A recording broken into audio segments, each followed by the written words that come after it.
কালকের মধ্যে জুলাই সনদ চূড়ান্ত করতে চায় কমিশন, খসড়া নিয়ে অসন্তোষ এনসিপি জামায়াতের।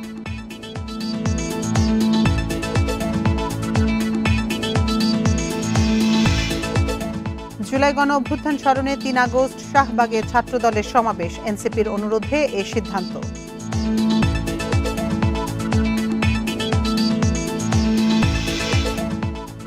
রংপুরে হিন্দু বাড়িতে হামলা মামলায় ৫ জন গ্রেপ্তার, ক্ষতিগ্রস্ত ঘর নির্মাণে সহায়তা করছে প্রশাসন।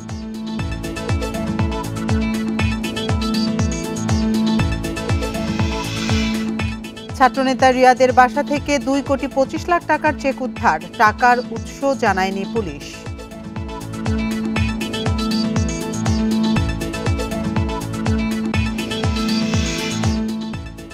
মাইলস্টোন স্কুলে দগ্ধদের 3 জন আইসিইউতে, 9 জনের অবস্থা কম গুরুতর, জানালেন চিকিৎসক।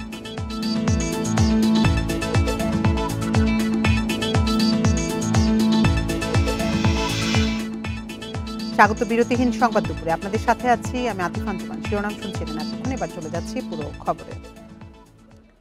জুলাই সনদের খসড়া নিয়ে অসন্তোষ জানিয়েছে এনসিপি সহ আরও কয়েকটি দল। নির্বাচনের মাধ্যমে সরকার গঠনের 2 বছরের মধ্যে সংস্কার প্রস্তাবগুলো বাস্তবায়ন করার বিষয় নিয়েই তাদের আপত্তি। জুলাই সনদকে আইনি কাঠামোর মধ্যে এনে তা বাস্তবায়নের নিশ্চয়তা চেয়েছে দলগুলো, না হলে পুরো সংস্কার প্রক্রিয়া অনিশ্চয়তার মধ্যে পড়বে বলে শঙ্কা তাদের। তবে সনদের খসড়ার বিষয়ে একমত বিএনপি। ফরেন সার্ভিস একাডেমিতে দলগুলোর সঙ্গে ঐক্যমত্য কমিশনের বৈঠকে দুপুরের মধ্যে আনুষ্ঠানিক মতামত জানানোর কথা রয়েছে। বৃহস্পতিবারের মধ্যে 3য় পর্বের আলোচনা শেষ করে জুলাই সনদ চূড়ান্তের লক্ষ্য ঐক্যমত্য কমিশনের। জুলাই গণ অভ্যুত্থান স্মরণে 3 আগস্ট কেন্দ্রীয় শহীদ মিনারের পরিবর্তে শাহবাগে ছাত্র সমাবেশ করার সিদ্ধান্ত নিয়েছে ছাত্রদল। এনসিপির অনুরোধে এই সিদ্ধান্ত বলে জানান সংগঠনটির কেন্দ্রীয় সভাপতি রাকিবুল ইসলাম রাকিব। বুধবার সকালে নয়াপল্টনে বিএনপির কেন্দ্রীয় কার্যালয়ে সংবাদ সম্মেলনে এ তথ্য জানানো হয়। ছাত্রদল সভাপতি বলেন, যথাযথ নিয়ম মেনেই শহীদ মিনারে সমাবেশের অনুমতি পায় ছাত্রদল। তবে এনসিপি বারবার অনুরোধ করায় উদার সংগঠন হিসেবে ছাত্রদল এনসিপির চাওয়াকে সম্মান দেখিয়েছে। ছাত্রদলের বিরুদ্ধে নানা ধরনের অপপ্রচারের পরও সৌহার্দ্য বজায় রাখার স্বার্থে সমাবেশের স্থান পরিবর্তন করা হয় বলে জানান ছাত্রদল সভাপতি। এ সময় দলটির সাধারণ সম্পাদক বলেন, ডাকসু নির্বাচনের তারিখ ঘোষণা ইতিবাচক, তবে শেখ হাসিনার দোসরদের বিচার না করে নির্বাচন কতটা নিরপেক্ষ হবে তা নিয়ে সন্দেহ প্রকাশ করেন তিনি। শান্তিপূর্ণ সহাবস্থানের পরস্পর শ্রদ্ধাপূর্ণ সৌহার্দ্যমূলক পলিসি নির্ভর ছাত্র রাজনীতি করতে চাই। এই পথে উদারতা ও পরম সহিষ্ণুতাই হবে বাংলাদেশ জাতীয়তাবাদী ধারার রাজনীতি শক্তির পাথেয়। যারা জুলাই এবং আগস্টের গণ অভ্যুত্থানের সরাসরি অংশীদার ছিল, তাদের এরকম একটি সুপারিশকেও উল্লেখযোগ্যভাবে আমলে না নিয়ে খুনি সংগঠন ছাত্রলীগের বিচার প্রক্রিয়ার অগ্রগতি না করে, আওয়ামী লীগ দোষর শিক্ষকদের বিচার না করে এরকম ডাকসু যদি হয়, সে ডাকসু কতটুকু শিক্ষার্থীদের কল্যাণকর হবে সেটি আসলে সময় বলে দেবে বলে আমরা মনে করি। নরসিংদীতে পদযাত্রা ও পথসভা করবে এনসিপি। এ নিয়ে বিস্তারিত জানাতে নরসিংদী থেকে আমাদের সাথে যোগ দিচ্ছেন সহকর্মী মোহাম্মদ আসাদুজ্জামান।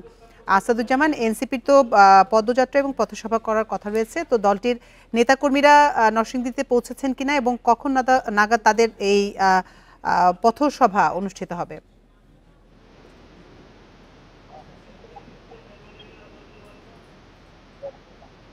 আমি আপনাকে জানিয়ে রাখি যে গত রাতেই কিন্তু এনসিপির নেতৃবৃন্দ নরসিংদীতে অবস্থান করছেন। নরসিংদীর একটি বেসরকারি হোটেলে তারা অবস্থান করছেন। আপনি জানেন যে এইচএসসি পরীক্ষা চলমান থাকার কারণে আজকে কিন্তু এইচএসসি পরীক্ষা থাকার কারণে সকালের আসলে দিনভর কর্মসূচি না রেখে কিন্তু তারা কর্মসূচিটি বিকালে করেছেন। আপনি জানেন যে এখানে আমি এখন যেখানে দাঁড়িয়ে আছি নরসিংদী ক্লাব, এখানে দুপুর 2টায় জেলার যে জুলাই গণ অভ্যুত্থানের শহীদ পরিবারের সদস্যদের সাথে এই এনসিপির নেতৃবৃন্দ মত বিনিময় করবেন।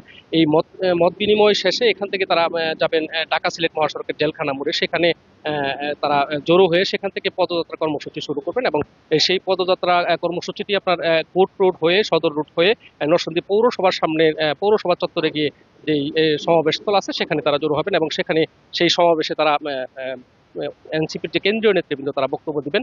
আপনি জানেন যে এইখানকার যে কর্মসূচি নরসিংদীতে কিন্তু এর আগে কর্মসূচিতে কিন্তু একদিন আগে হওয়ার কথা ছিল। এখানকার এইচএসসি পরীক্ষা থাকার কারণেই কিন্তু আসলে নানা কারণে তারা কর্মসূচিকে পিছিয়ে আজকে আনা হয়েছে, এবং দিনভর যে কর্মসূচি ছিল সেগুলো আসলে তারা এইচএসসি পরীক্ষার কারণে কিন্তু পিছিয়ে আজকে তারা বিকালে এই কর্মসূচি দিয়েছেন। আর আপনি জানেন যে এখানে নরসিংদী পৌরসভার যে সামনে এনসিপির যে কেন্দ্রীয় নেতৃবৃন্দ তারা যে বক্তব্য রাখবেন, এখানকার সমাবেশ শেষে তারা সাভারের উদ্দেশ্যে রওনা দিবেন।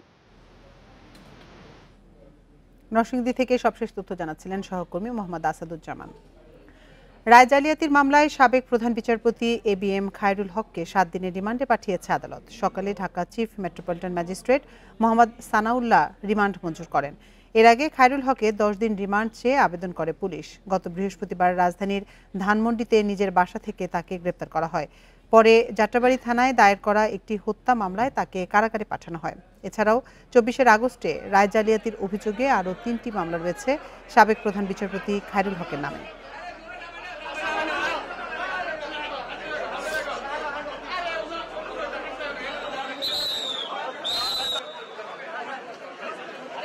বিজ্ঞ আদালতে এসে অনেক কথাই বলে, তারা বলে এটার সাথে জড়িত ছিলাম না, আমি এটা করি নাই, ওইটা করি নাই, অসুস্থ হয়ে যায়, অনেক সময় কারাবাচরণও করে। এটা আমরা মাথায় নেই না। বিজ্ঞ আদালতে উনি বলেছেন এসব ঠিক না, এটা সত্য না, এটা বলেছি। কিন্তু আমরা বিজ্ঞ আদালতে বলেছি, সব বিস্তারিত আমরা বলেছি, বিজ্ঞ আদালত শুনে 7 দিনের রিমান্ড মঞ্জুর করে। 71 মানবতা বিরোধী অপরাধের মামলায় সাবেক আওয়ামী লীগ নেতা মোবারক হোসেনের মৃত্যুদণ্ডের রায় বাতিল করে খালাস দিয়েছে আপিল বিভাগ। প্রধান বিচারপতি সৈয়দ রেফাত আহমেদের নেতৃত্বে 5 বিচারপতির বেঞ্চ রায় দেন। 2012 সাল পর্যন্ত ব্রাহ্মণবাড়িয়ার আখাউড়ার মোগরা ইউনিয়ন আওয়ামী লীগের সাংগঠনিক সম্পাদক ছিলেন মোবারক হোসেন। মুক্তিযুদ্ধের সময় মানবতা বিরোধী অপরাধের মামলায় 2014 সালের 24 নভেম্বর তাকে মৃত্যুদণ্ড দেয় আন্তর্জাতিক অপরাধ ট্রাইব্যুনাল। তার বিরুদ্ধে আনা 5টি অভিযোগের মধ্যে 2টি প্রমাণিত হয়। এর একটিতে মৃত্যুদণ্ড ও অপরটিতে যাবজ্জীবন কারাদণ্ডের আদেশ দেয় ট্রাইব্যুনাল। বাকি 3টি অভিযোগ থেকে খালাস পান তিনি। মৃত্যুদণ্ডের সাজার রায়ে বলা হয়, ব্রাহ্মণবাড়িয়ার রাজাকার বাহিনীর অন্যতম সদস্য ছিলেন মোবারক হোসেন। পরে ওই রায় বাতিল চেয়ে আপিল করেন তিনি। গেল 8 জুলাই শুরু হয় শুনানি। জামায়াত নেতা এটিএম আজহারের পর যুদ্ধাপরাধের মামলায় মৃত্যুদণ্ড থেকে খালাস পাওয়া দ্বিতীয় ব্যক্তি তিনি।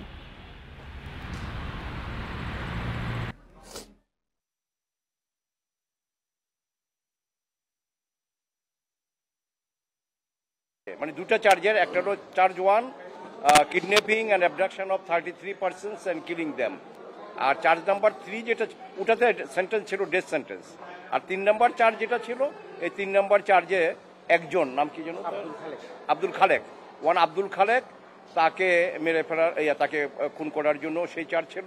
তো এই চার্জটাতে আপনার সেন্টেন্স ছিল লাইফ। তো আজকে আমাদের রায়ে আল্লাহর মেহেরবানিতে দুটা চার্জ থেকেই তাকে খালাস দেওয়া হয়েছে। রংপুরের গঙ্গাচড়ায় ধর্ম অবমাননার অভিযোগে হিন্দুদের বাড়িঘরে হামলার ঘটনায় 5 জনকে গ্রেপ্তার করেছে পুলিশ। এর আগে রাতে এ ঘটনায় অজ্ঞাত 1200 জনের বিরুদ্ধে মামলা করেন ভুক্তভোগী রবীন্দ্রনাথ রায়। ঘটনার পর থেকে এলাকায় নিরাপত্তা জোরদার করেছে পুলিশ ও সেনাবাহিনী। ক্ষতিগ্রস্ত বাড়ি পুনর্নির্মাণে কাজ চলছে বলে জানিয়েছে উপজেলা প্রশাসন। এর আগে সামাজিক যোগাযোগ মাধ্যমে মহানবী হযরত মুহাম্মদ সাল্লাল্লাহু আলাইহি সাল্লাম সম্পর্কে অবমাননাকর ছবি পোস্ট করেন রঞ্জন রায় নামে এক কিশোর। এ ঘটনায় রঞ্জনকে গ্রেপ্তার এবং সাইবার সুরক্ষা আইনে মামলা করে পুলিশ। পরে রঞ্জনের চাচার বাড়িতে হামলা ও ভাঙচুর চালায় স্থানীয়রা। পাশাপাশি অন্য বাড়িঘরেও হামলা করা হয়। ক্ষতিগ্রস্ত পরিবারগুলোকে পুনর্বাসনের চেষ্টা চলছে বলে জানিয়েছে উপজেলা প্রশাসন।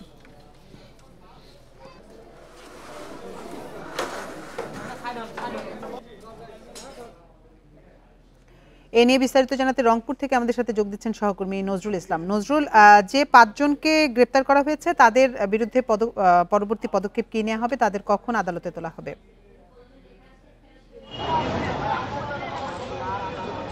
দেখুন, আসলে ইতিমধ্যে কিন্তু আদালতে তাদেরকে হাজির করা হয়েছে। যে 5 জনকে গ্রেপ্তার করা হয়েছে, অর্থাৎ 1200 জনের বিরুদ্ধে যে মামলা করেছে এদের মধ্যে থেকে কিন্তু 5 জনকে গ্রেপ্তার করা হয়েছে।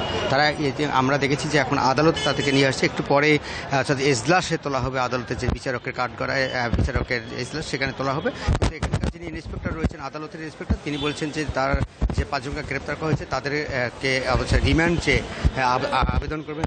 এই রিমান্ড কতদিনে মঞ্জুর করবেন সেটি দেখবার বিষয়। আসলে যাদেরকে গ্রেপ্তার করা হচ্ছে আমরা যেটা জেনেছি এবং যা হ্যালো, আমাকে শুনতে পাচ্ছেন? জি, শুনতে পাচ্ছি।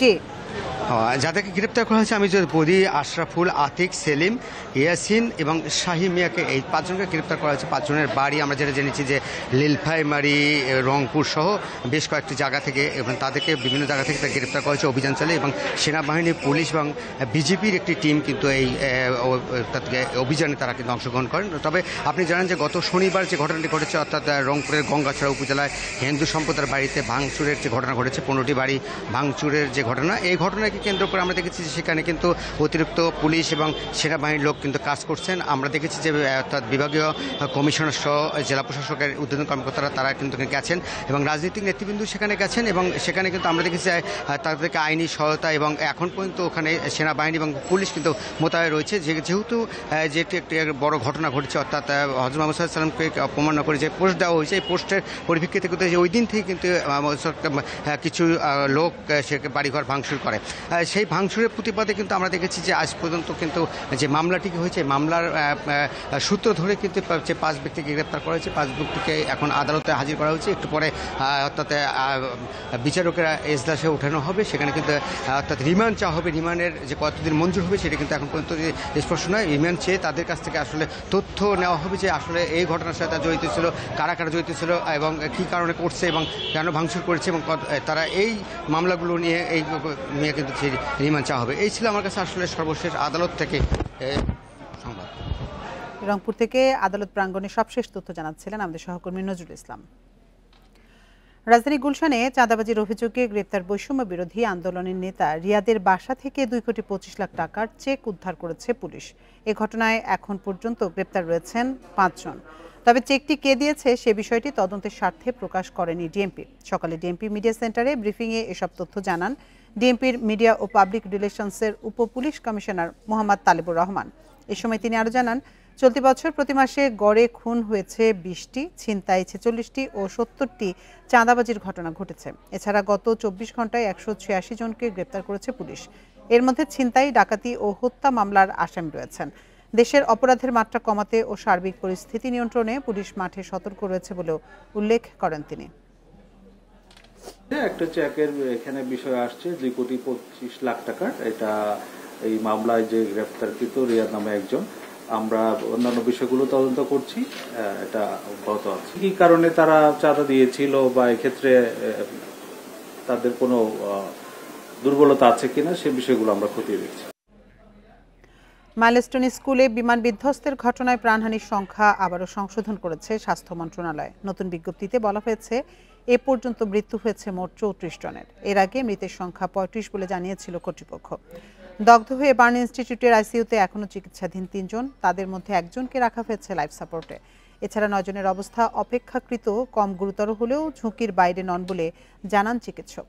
আহত অন্যান্যরা বিভিন্ন ওয়ার্ডে চিকিৎসাধীন। কর্তৃপক্ষ জানিয়েছে বার্ন ইনস্টিটিউটে বর্তমানে ভর্তি আছেন দগ্ধ 33 জন, তাদের মধ্যে 27 জনই শিশু। এদিকে দগ্ধ রোগীদের চিকিৎসার জন্য সিঙ্গাপুর, চীন ও ভারত থেকে আসা বিশেষজ্ঞ চিকিৎসকরা পর্যায়ক্রমে নিজ নিজ দেশে ফিরে যাচ্ছেন।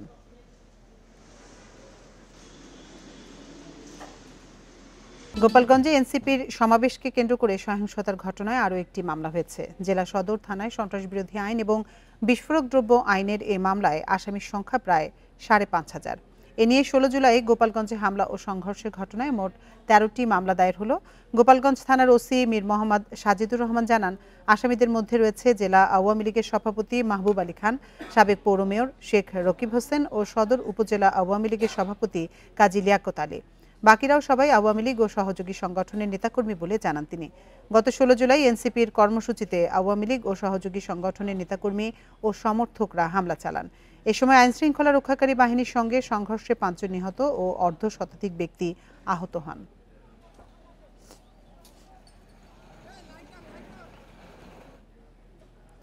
রাষ্ট্রীয় কাঠামো সংস্কারের 12টি প্রস্তাবে একমত হয়েছে দেশের রাজনৈতিক দলগুলো। তবে এখনও 8টি মৌলিক বিষয়ে ভিন্নমত রয়ে গেছে। নির্বাচনের মাধ্যমে নতুন সরকার গঠনের 2 বছরের মধ্যে এসব সংস্কার বাস্তবায়নের প্রস্তাব দিয়েছে কমিশন। সংস্কার প্রস্তাবে রাজনৈতিক দলগুলোর ঐকমত্যকে ইতিবাচক হিসেবে দেখছেন বিশেষজ্ঞরা। গণ অভ্যুত্থানে আওয়ামী লীগ সরকার পতনের পর 6টি সংস্কার কমিশন গঠন করে অন্তর্বর্তী সরকার। তাদের দেয়া প্রতিবেদন ভিত্তি করে জাতীয় ঐকমত্য গড়তে গঠন করা হয় ঐকমত্য কমিশন। বিভিন্ন রাজনৈতিক দলের সঙ্গে দফায় দফায় বৈঠক করে এই কমিশন। মৌলিক সংস্কারের ২০টি বিষয়ের মধ্যে সংবিধান সংস্কার, নির্বাচন ব্যবস্থা পুনর্গঠন, স্বাধীন বিচার বিভাগ গঠন সহ ১২টি গুরুত্বপূর্ণ বিষয়ে একমত হয়েছে দলগুলো। বর্তমান নিয়ম অনুযায়ী কোনো ব্যক্তি একাধিক মেয়াদে প্রধানমন্ত্রী হতে পারছেন। তবে নতুন প্রস্তাবে বলা হয়েছে এক ব্যক্তি জীবনের সর্বোচ্চ ১০ বছরের বেশি প্রধানমন্ত্রী পদে থাকতে পারবেন না। বেশ কিছু জায়গায় সাংবিধানিকভাবে আপনার প্রধানমন্ত্রীর কর্তৃত্বের মধ্যে কিছুটা চেক অ্যান্ড ব্যালেন্স প্রতিষ্ঠা করার সম্ভাবনা দেখছি, যে ঐকমত্য প্রতিষ্ঠিত হয়েছে। গ্রহণযোগ্য ও নিরপেক্ষ নির্বাচন অনুষ্ঠানের লক্ষ্যে নির্বাচন কমিশন গঠনে নতুন প্রস্তাব আনা হয়েছে। একই সঙ্গে রাজনৈতিক দলগুলো তত্ত্বাবধায়ক সরকার ব্যবস্থা চালুর বিষয়ে একমত হয়েছে। সংবিধানের ৭০ অনুচ্ছেদ পরিবর্তনে ঐকমত্য হয়েছে। এখন সংসদ সদস্যরা দলীয় নির্দেশনার বিরুদ্ধে ভোট দিতে পারেন না, কিন্তু নতুন প্রস্তাব অনুসারে অর্থ বিল ও আস্থা ভোট ছাড়া অন্য যে কোনো বিষয়ে সংসদ সদস্যরা স্বাধীনভাবে ভোট দিতে পারবেন। এছাড়া প্রধান বিচারপতি নিয়োগ, ইসি গঠন পদ্ধতি এবং পুলিশ বাহিনীর পেশাদারিত্ব বাড়াতে একটি নতুন স্বাধীন পুলিশ কমিশন গঠন প্রস্তাবও রাজনৈতিক দলগুলোর সমর্থন পেয়েছে। কমিশনের প্রস্তাবের প্রতি সমর্থন আছে, আমরা সেটাকে বিবেচনায় নিয়েছি এবং সেই বিবেচনার থেকেই আমরা তাদের যে সমস্ত সংশোধনী প্রস্তাব বা পরামর্শ আছে সেগুলো ইনক্লুড করে আরেকবার উপস্থাপন করে দেখতে চাই। এদিকে সংবিধানের উচ্চ কক্ষ গঠন এবং সাংবিধানিক প্রতিষ্ঠানগুলোর নিয়োগ পদ্ধতি, রাষ্ট্রের মূলনীতি সহ বেশ কিছু বিষয়ে এখনও ঐকমত্যে পৌঁছাতে পারেনি রাজনৈতিক দলগুলো। এসব বিষয়ে আলোচনা চলছে।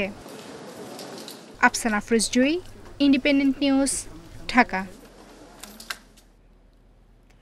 এ নিয়ে বিস্তারিত জানাতে রাজধানী ফরেন সার্ভিস একাডেমি থেকে আমাদের সাথে যোগ দিচ্ছেন সহকর্মী বনি ইবনে কামাল। বনি, এরই মধ্যে কমিশনে কি রাজনীতিবিদরা যোগ দিয়েছেন কিনা?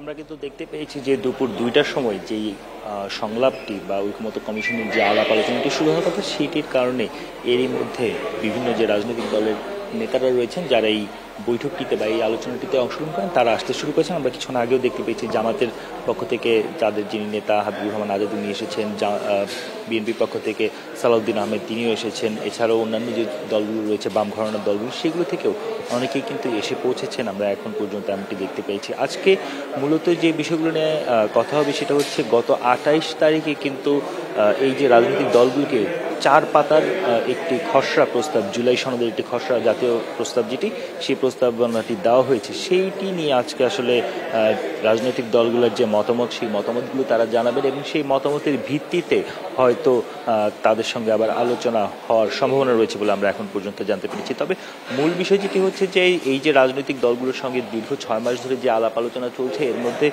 যে বিষয়গুলো নিয়ে আলোচনা হয়েছে তার মধ্যে এখন পর্যন্ত ১২টি জায়গায় আসলে রাজনৈতিক দলগুলো ঐক্যমতে পৌঁছাতে পেরেছে, বাকি ৮টি জায়গা কিন্তু এখনো দোদুল্যমান রয়েছে। সেই বিষয়গুলো হয়তো এই যে জুলাই সনদের যে বিষয়টি সেখানে যে বিষয়গুলোতে মতভেদ দেখা যাচ্ছে, তো এতে করে কোনো ধরনের সংকট তৈরি হবে কিনা?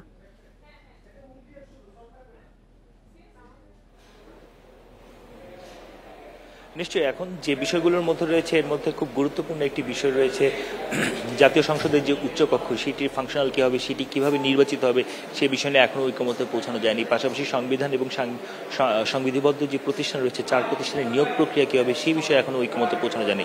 সেই ক্ষেত্রে এই বিষয়গুলো যদি ঐকমত্যে পৌঁছানো না যায় সেক্ষেত্রে সংকট তৈরি হওয়ার সম্ভাবনা তো বা শঙ্কা তো থাকছেই।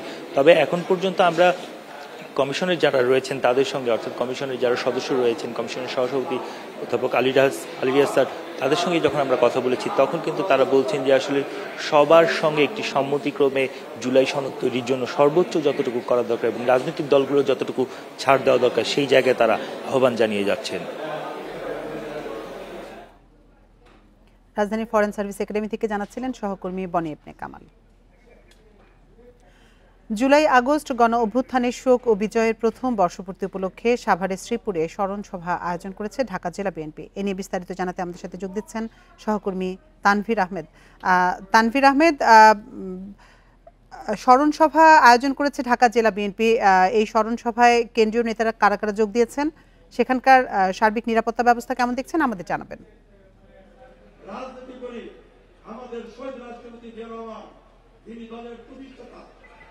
এই স্মরণ সভা কিন্তু জুলাইয়ের যে ৩৬ দিনের বিএনপির যে কর্মসূচি, সেই কর্মসূচির অংশ হিসেবে কিন্তু আজ ঢাকা জেলা বিএনপির তত্ত্বাবধানে কিন্তু আজ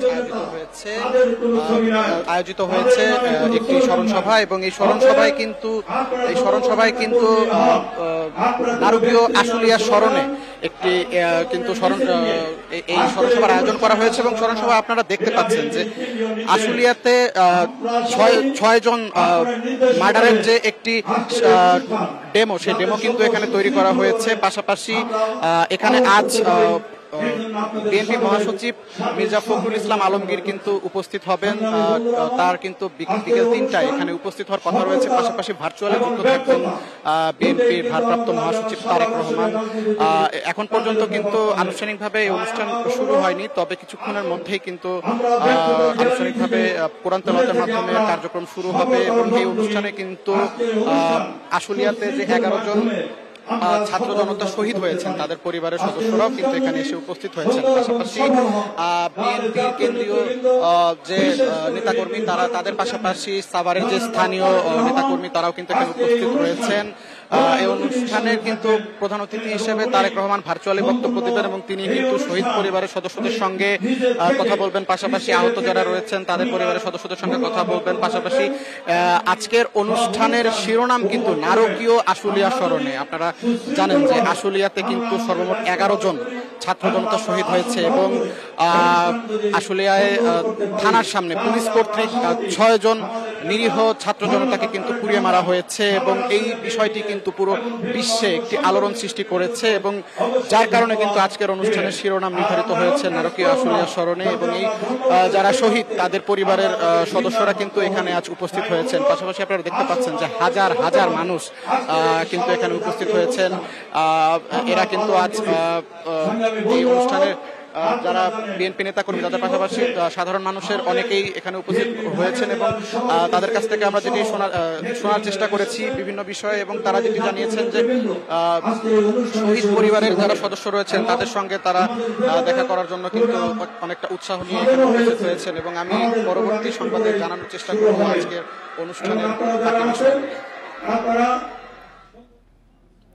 সাভার থেকে জানাচ্ছিলেন সহকর্মী তানভীর আহমেদ। অবৈধভাবে সাগরপথে ইউরোপ যাওয়ার শীর্ষে এখন বাংলাদেশ। শ্রম অভিবাসনের নামে এভাবেই চলছে মানব পাচার। এ তথ্য দিচ্ছে বেসরকারি সংস্থা ব্র্যাকের মাইগ্রেশন প্রোগ্রাম। এভাবে ইউরোপে ঢুকতে গিয়ে অনেক বাংলাদেশি লিবিয়ায় অপহরণের শিকার হচ্ছেন। তাদের নির্যাতন করে আদায় করা হয় বিপুল অর্থ। এই পাচার ঠেকাতে সরকারকে মূল ভূমিকা পালন করতে হবে বলে জানাচ্ছেন অভিবাসন বিশেষজ্ঞরা। প্রথমে উন্নত জীবনের প্রলোভন দেখিয়ে রাজি করানো হয় তরুণদের, তারপর দেওয়া হয় ভিসা ও ট্রাভেল ডকুমেন্টের প্রতিশ্রুতি। চূড়ান্ত পর্যায়ে অবৈধভাবে ইউরোপে ঢুকতে ভাসিয়ে দেওয়া হয় ভূমধ্যসাগরে। এভাবে ইতালিতে প্রবেশের চেষ্টা করছে অসংখ্য বাংলাদেশি।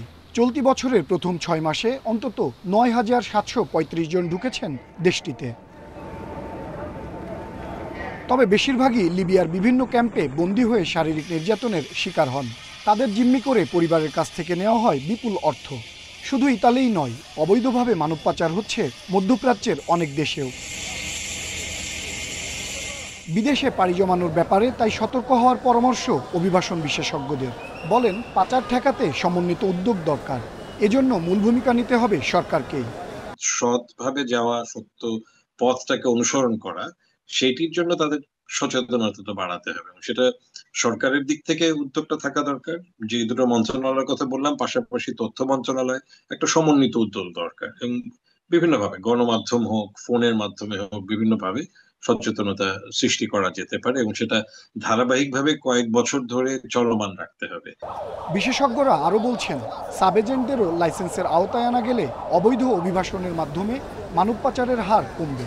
এই দালালগুলোকে আসলে ফর্মালাইজ করা খুব ইম্পর্টেন্ট হয়ে গেছে। তাহলে যারা এই পেশাতে আছে তারা কিন্তু একটা তাদেরকে বোঝায় যে এই রিক্রুটিং এজেন্সির বা এখানে কতজন ঘোরাঘুরি করে, তাদেরকে একটা লিস্ট তৈরি করা এবং সেটা রিক্রুটিং এজেন্সিকে প্রোভাইড করতে হবে। অবশ্যই, আদারওয়াইজ তাদের লাইসেন্স রিনিউ করা হবে না। ইমিগ্রেশন কর্তৃপক্ষ এবং এই পার্টিকুলার রিক্রুটিং এজেন্সিকে ধরা কিন্তু অসম্ভব কিছু না। স্বরাষ্ট্র মন্ত্রণালয়ের তথ্য অনুযায়ী শুধু 2024 সালে মানব পাচার আইনে 1034টি মামলা হয়েছে, আর পুরনোগুলোও হিসাবে নিলে প্রায় 4500 মামলা ঝুলে আছে আদালতে। আনোয়ার সাদাত নূর, ইন্ডিপেন্ডেন্ট নিউজ, ঢাকা। ব্যাপক দুর্নীতি আর অনিয়মের কারণে থমকে আছে সিলেট এমএজি ওসমানী আন্তর্জাতিক বিমানবন্দরে নতুন টার্মিনাল নির্মাণ কাজ। 5 বছর আগে প্রকল্পের মেয়াদ শেষ হলেও কাজ হয়েছে মাত্র 20 ভাগের কম। এর মধ্যে প্রকল্প সংশ্লিষ্টদের যোগসাজশে অগ্রিম বিল হিসেবে 212 কোটি টাকা তুলে নিয়েছে ঠিকাদারি প্রতিষ্ঠান। এ ঘটনায় দুদকের মামলার পর বন্ধ আছে নির্মাণ কাজ। 2002 সালে সিলেট ওসমানী বিমানবন্দরকে আন্তর্জাতিক বিমানবন্দরে রূপান্তর করা হয়, কিন্তু রিফুয়েলিং ব্যবস্থা না থাকায় সময়মতো চালু করা যায়নি আন্তর্জাতিক ফ্লাইট। অবশেষে সংকট সমাধানের পর 2013 সালে Sylhet London Manchester, Sylhet Dubai, Sylhet Jeddah Medina সরাসরি ফ্লাইট চালু হয়। 2020 সালে বিমানবন্দরটির সক্ষমতা বাড়াতে 2116 কোটি 50 লাখ টাকার মেগা প্রকল্প শুরু হয়। 2023 সালে কাজ শেষ হবার কথা থাকলেও গত 5 বছরে অগ্রগতি মাত্র 20 ভাগ, অথচ তুলে নেওয়া হয়েছে 212 কোটি টাকা। এখান থেকে আমরা বেরিয়ে আসি। পিছনে যেটা হয়েছে তো দিন তো চলে গেছে, যেটা তাদের টার্মস কন্ডিশন ছিল, এবং যারা কাজ করতেছেন এরা কি সঠিকভাবে কাজ করতেছেন? এটা কি তাদের জন্য কাজ করতেছেন না সিলেটবাসীর জন্য কাজ করতেছেন? প্রকল্পে অনিয়মের অভিযোগে শেখ হাসিনার সামরিক উপদেষ্টা তারিক আহমেদ সিদ্দিকী, বেসরকারি বিমান পরিবহন ও পর্যটন মন্ত্রণালয়ের সাবেক সিনিয়র সচিব মুহিবুল হক ও সাবেক বেবিচক চেয়ারম্যান এম মফিদুর রহমান সহ 11 জনের বিরুদ্ধে মামলা করেছে দুদক। এ বিষয়ে আমাদের অনুসন্ধান টিম কার্যক্রম শুরু করেছে, এই কার্যক্রম অব্যাহত আছে এবং অনুসন্ধানে প্রাপ্ত তথ্যপত্রের ভিত্তিতে পরবর্তী সময়ে আপনাদেরকে আরও বিস্তারিত জানানো হবে। সিলেট অঞ্চলের অন্তত 25 লাখ মানুষ থাকেন বিশ্বের বিভিন্ন দেশে। তাদের দীর্ঘদিনের দাবি ওসমানী আন্তর্জাতিক বিমানবন্দর থেকে বিভিন্ন গন্তব্যে সরাসরি ফ্লাইট চালুর। সিলেটের যারা ফ্যামিলি নিয়ে বহির্বিশ্বে অবস্থান করেন তারা অবসর সময়ে সিলেটে আসবেন, পরিবার পরিজন নিয়ে বেড়াতে আসবেন, পর্যটন নগরী হিসাবে বিভিন্ন জিনিস দেখতে আসবেন, এবং বিদেশিরা এইখানে ইনভেস্ট করতে পারবে, বিভিন্ন প্রজেক্ট গ্রহণ করতে পারবে যদি যাতায়াত ব্যবস্থা সহজ করা হয়। প্রকল্পের নামে হরিলুটকারীদের শাস্তির আওতায় আনার পাশাপাশি দ্রুত এই বিমানবন্দরের সম্প্রসারণ কাজ শেষ করার দাবি সিলেটবাসীর। Independent news. উজানের ঢলে বন্যার শঙ্কা দেখা দেয়ায় তিস্তা ব্যারাজের সবগুলো গেট খুলে দেওয়া হয়েছে। লালমনিরহাটে অনেক নিচু এলাকায় ইতোমধ্যে প্রবেশ করেছে পানি, তলিয়ে গেছে বাড়িঘর, রাস্তাঘাট ও ফসল। হঠাৎ বন্যা পরিস্থিতিতে বিপাকে নদী তীরের মানুষ। উজানে ভারী বৃষ্টির কারণে নদীর পানি বাড়লেও শিগগিরই পরিস্থিতির উন্নতি হতে পারে বলছে পানি উন্নয়ন বোর্ড। টানা বৃষ্টি ও উজানের ঢলে মঙ্গলবার তিস্তার পানি বেড়ে ডালিয়া পয়েন্টে বিপদসীমা অতিক্রম করে।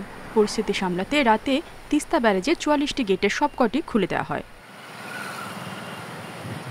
নদীর পানি বাড়ায় হাতিবান্ধা, কালীগঞ্জ, আদিতমারি ও সদর উপজেলার মোট 17টি নিচু এলাকা তলিয়ে গেছে। বাড়িঘর, রাস্তাঘাট তলিয়ে যাওয়ার পাশাপাশি ভেসে গেছে মাছের ঘের। আমাদের বাড়ি, রাস্তাঘাট, আবাদি জমি জমা সব তলিয়ে গেছে। স্কুলে আসছিলাম, স্কুলে অনেক পানি, স্কুল বন্ধ, ওই কারণে বাড়ি চলে যাচ্ছি। চর এলাকার জমিতে পানি ওঠায় নষ্ট হচ্ছে শাকসবজি ও ফসল, পাশাপাশি গবাদি পশু নিয়ে বিপাকে পড়েছেন কৃষকরা। দ্রুত সরকারি সহায়তা দাবি জানিয়েছেন দুর্গতরা। চৌকির উপর পানি উঠছে, তারপরে সাওয়ার ঘর ফিরে যে চেয়ার নিয়ে তারে বসি আছে। পরশুদিন থেকে পানি আমাদের এখানে আছে, কোনো আল্লাহর বান্দাও একটা এখানে কোনো সরকারি লোক আর বেসরকারি লোক কেউ এসেনি। এর মধ্যে বন্যা কবলিত এলাকা পরিদর্শন করেছেন স্থানীয় প্রশাসনের কর্মকর্তারা। বন্যা কবলিত এলাকাগুলোয় তালিকা করে দ্রুত খাদ্য ও অর্থ সহায়তার আশ্বাস দিয়েছেন তারা। আমরা সার্বক্ষণিক যোগাযোগ রেখেছি। আজকে আমি, পিআইও সাহেব এবং আমাদের স্থানীয় চেয়ারম্যান সহ আমরা এলাকাটা পরিদর্শন করছি এবং আমাদের যারা ইউনিয়ন সদস্য আছে তাদেরকে বলেছি যে যারা যারা অ্যাফেক্টেড তাদের তালিকা করতে বলেছি। উজানের বৃষ্টিতে নদ নদীর পানি বেড়েছে, তবে পানি দ্রুত কমে আসবে বলে আশা পানি উন্নয়ন বোর্ডের। আমাদের যে ঝুঁকিপূর্ণ পয়েন্টগুলো রয়েছে, যেখানে আমাদের জরুরি ভাঙন দেখা দেবে, আমরা যত দ্রুত সম্ভব জিও ব্যাগ বালি ভর্তি করে ভাঙন প্রশমন করার চেষ্টা করে যাব। লালমনিরহাটের হঠাৎ বন্যা পরিস্থিতিতে দুর্ভোগে পড়েছে নদী তীরের অন্তত 7,000 মানুষ। Independent news. এ নিয়ে বিস্তারিত জানাতে লালমনিরহাট থেকে আমাদের সাথে যোগ দিচ্ছেন সহকর্মী মাহফুজ রহমান। মাহফুজ, লালমনিরহাটে তিস্তা ব্যারেজের সবগুলো গেট তো খুলে দেওয়া হয়েছে, এতে অনেক নিচু এলাকায় পানি প্রবেশ করেছে। এই মুহূর্তে এলাকার পরিস্থিতি কেমন দেখছেন? কোন কোন এলাকা প্লাবিত হয়েছে নতুন করে?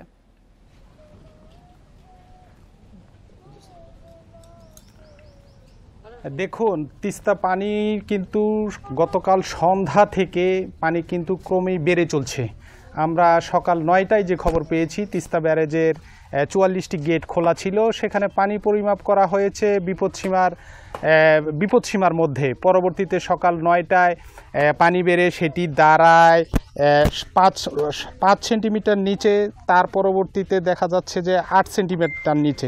আমরা দুপুরে যেটি খবর পাই, দুপুরের খবরে আমরা তিস্তার খবর পাই, সেখানে পানি রেকর্ড করা হয়েছে 15 সেন্টিমিটার নিচে।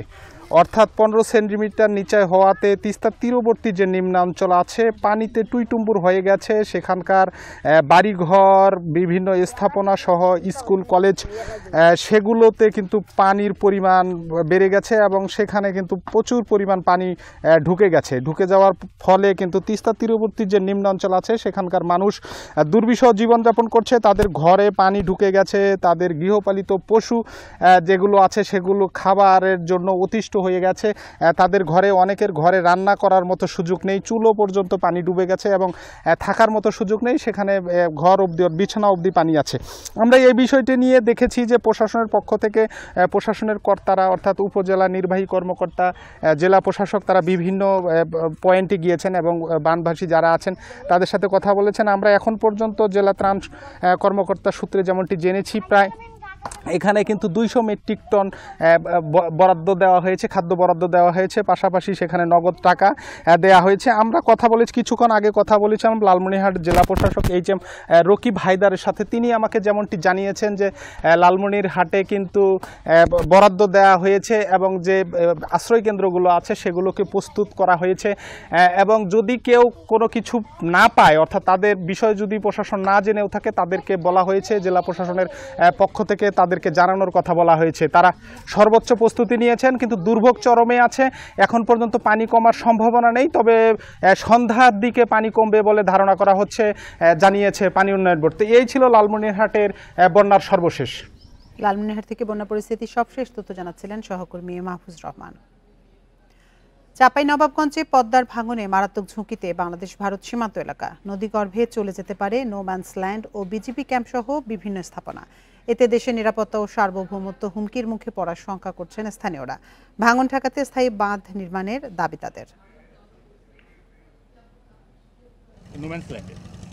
চাঁপাইনবাবগঞ্জ সদরের পোল্লাডাঙ্গায় বাংলাদেশ ভারত সীমান্ত এলাকায় পদ্মা নদীতে ভাঙন তীব্র রূপ নিয়েছে সম্প্রতি। বিলীন হচ্ছে দুদেশের ভূখণ্ডের নানা অংশ, কোথাও কোথাও নিশ্চিহ্ন হয়েছে সীমান্ত রেখাও। স্থানীয়রা বলছেন, গত 1.5 দশক ধরেই ভাঙন চললেও গত 1 বছরে আরও আগ্রাসী হয়েছে নদী। বিলীন হয়ে গেছে বাড়িঘর, বাজার, সেতু এবং ক্লিনিক। নো ম্যানস ল্যান্ড বলা হয়, সেটা বিলীন হলে নিশ্চিহ্ন হয়ে যাবে। একসময় তারা আগ্রাসী মনোভাব, তারা আমাদের দেশকে দখল নিতে পারে। অনেক প্রভাবশালী গ্রাম ছিল এবং নদীগর্ভে সেগুলো বিলীন হয়। সাথে একটা ক্লিনিক ছিল, সেটাও বিলুপ্ত হয়। স্থাপনা বিলীনের পাশাপাশি সীমান্ত রেখা নিশ্চিহ্নের দেখা দিয়েছে আশঙ্কা। ঝুঁকির মুখে বিজিবি ক্যাম্পও। এই অনুপ্রবেশের ক্ষেত্রে তারা সুযোগ নিতে পারে, বা এখানে কোনো মার্কিং নাই, কোনো বর্ডার নাই, তারাও সুযোগ নিতে পারে যে ওখান থেকে একটা বাংলাদেশি তৈরি কীভাবে মানুষকে হয়রানি করতে হয়। বিজিবির পোল্লাডাঙ্গা ক্যাম্প রক্ষায় জরুরি ভিত্তিতে কাজ শুরু করেছে পানি উন্নয়ন বোর্ড। দুর্লভপুরের যে ভাঙনগুলো আছে মূল ভূখণ্ডে, সেগুলো আমরা ফার্স্ট প্রায়োরিটি বেসিসে প্রথম ফেজে এগুলো রেখেছি। ইন্টারন্যাশনাল বাউন্ডারি যে রুলস আছে সেই রুলস অনুযায়ী কাজ হবে, অর্থাৎ 150 গজের মধ্যে যদি কোনো কাজ করতে হয় তাহলে দুই দেশের গভর্নমেন্টের যে নিয়মিত যে বৈঠক হয় সেই বৈঠকে এটা আলোচনা করলে এটা পারমিশন পাওয়া যায়। বিশাল জনপদকে ভাঙনের কবল থেকে রক্ষায় জরুরি ভিত্তিতে স্থায়ী বাঁধ নির্মাণের দাবি স্থানীয়দের। Independent news. আর এই ছিল বিরতিহীন সংবাদ দুপুরের আজকের আয়োজনে। এতক্ষণ সাথে থাকার জন্য ধন্যবাদ সবাইকে।